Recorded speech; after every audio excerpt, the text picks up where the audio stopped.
Hey guys, Youngblood with you, and what I wanted to do today was the promised video of the Starfarer Gemini tour, and I'm going to take you around a quick little tour of this ship and the hangar, kind of the insides, and compare and contrast a little bit to the actual base Starfarer model that we're familiar with.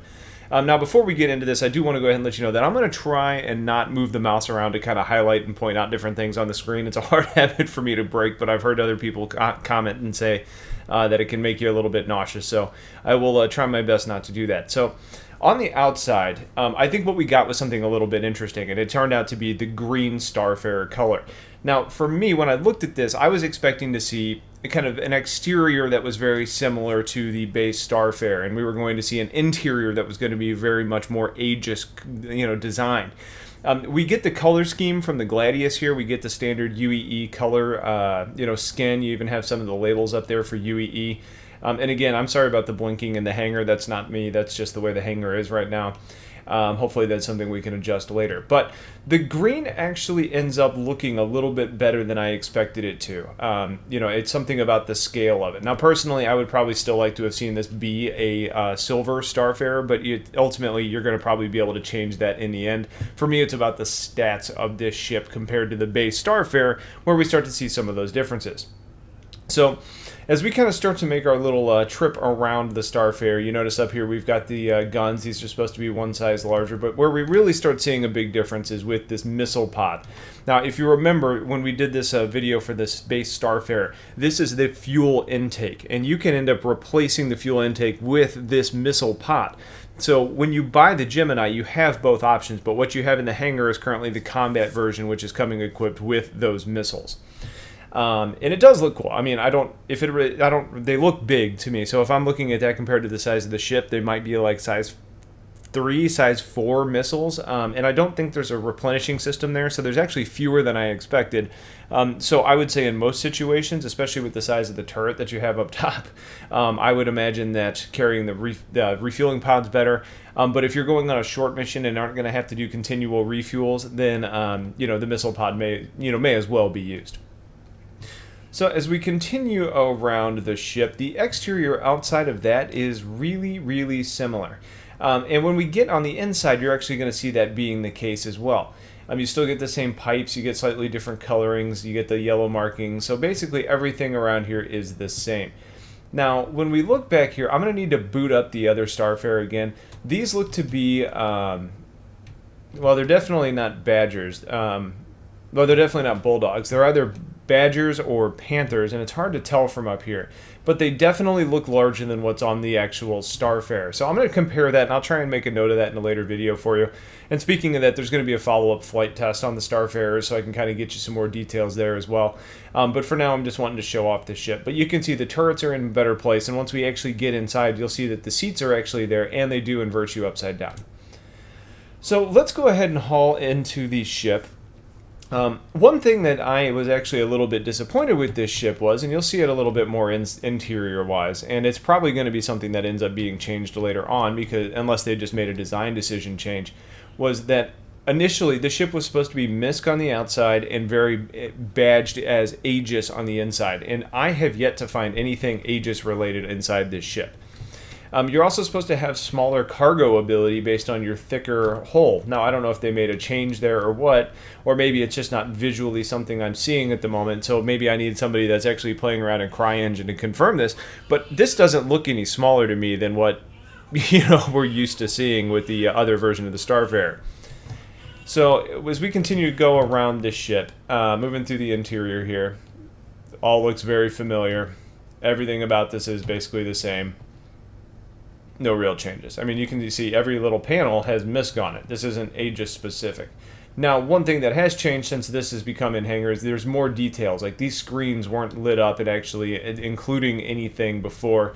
And we're also getting more labels on things. Like here we've got the capacitor control. There's more detail that's been added to the ship, and I believe that's been added to both of the Starfarers as compared to what we had initially. So let's go ahead and move on up to the next level. Again, where this all used to be like orange detail and different, this is now yellow details.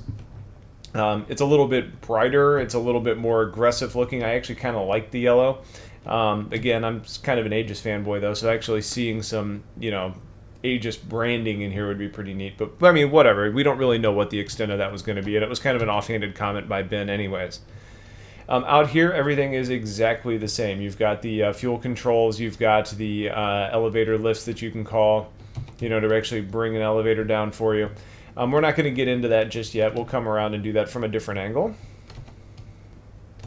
Moving through the catwalks, again, we get you know, more details actually added in, like the screen here. Now, a lot of these screens are all going to be the same. Probably screens that you can end up changing, but I bet there's going to be some differences. But when we actually look at this, to me, what I'm seeing is 1, 2, 3, 4, 5, 6, all cylindrical objects. These look to me like the fuel pods that you're carrying in the back.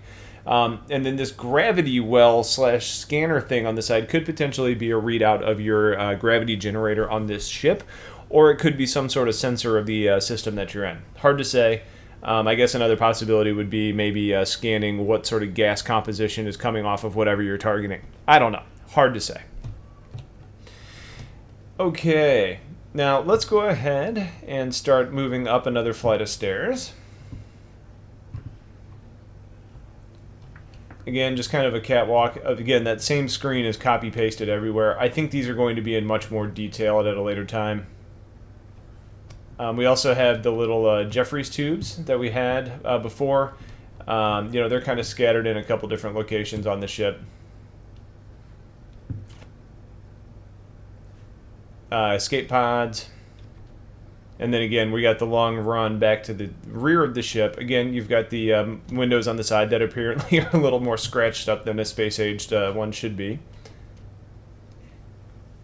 And we're going to go ahead and get in a turret, so you can actually get the animation of how it kind of flips you upside down. I think this is what Constellation owners have been wanting for so long, because this is the type of visibility that you've been craving. But you can tell. You've got good control, you've got a lot better visibility, just a little bit of question about what the actual, you know, effectiveness of the, I guess, your orientation and how you can make that work. Sorry, had to hit a bunch of buttons. With the new key bindings, I have a hard time getting out of seats, so that'll probably be the last turret I get in unless I'm going to risk getting stuck somewhere. Okay, so now we're going to go ahead and haul back to the front of the ship, or at least closer to the front of the ship. We don't want escape panels.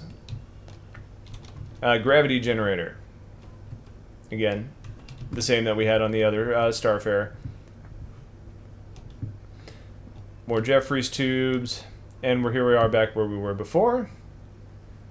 Again, the ship is very symmetrical overall. Catwalks. The ambiance in here is just phenomenal. And we're going to go ahead and take the elevator up again. Oh, crap.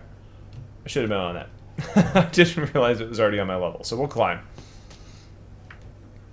That was so fast, it might have been better just to do that anyways. So now we're in the living quarters. We've got ourselves a little kitchenette area with like a trash compactor or something like that.